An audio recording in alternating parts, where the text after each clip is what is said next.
ಒಂದು ನೆನಪಿಟ್ಕೋರಿ, ನಿಮ್ಮ ಮನೆತನ ಸುಖವಾಗಿ ಇರ್ಬೇಕಪ್ಪ ಅಂತಂದ್ರ, ಈ ಮನೆತನ ಸುಖವಾಗಿ ಇರ್ಬೇಕಪ್ಪ ಅಂತಂದ್ರ ನಿನ್ನ ಮನೆಗೆ ಯಾರು ಬರ್ತಾರ ಒಂದು ತನ್ನ ಕೊಡು,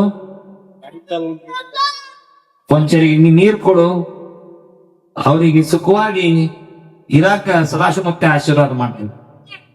ಯಾಕಂತಂದ್ರ ಇವತ್ತು ಒಂದು ಮನೆ ಕಟ್ಟಬೇಕಂತಂದ್ರ ಪರಿಶ್ರಮ ಅನ್ನೋದು ಬಹಳ ತಗೊಳದಿರ್ತೈತಿ.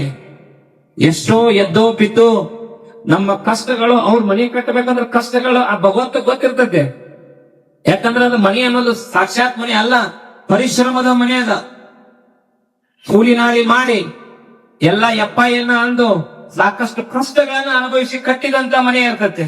ಆ ಪರಿಶ್ರಮದ ಮನೆಯಲ್ಲಿ ಸದಾಶಿವಪ್ಪನ ಆಶೀರ್ವಾದದಿಂದ ಆ ಮನೆಯ ಒಳಗ ಆರೋಗ್ಯ, ಆಯಸ್ಸು, ಅಂತಸ್ತು, 100 ವರ್ಷ ಆಯುಷ್ ಕೊಡ್ಲಿ ಸದಾಶಿವಪ್ಪ.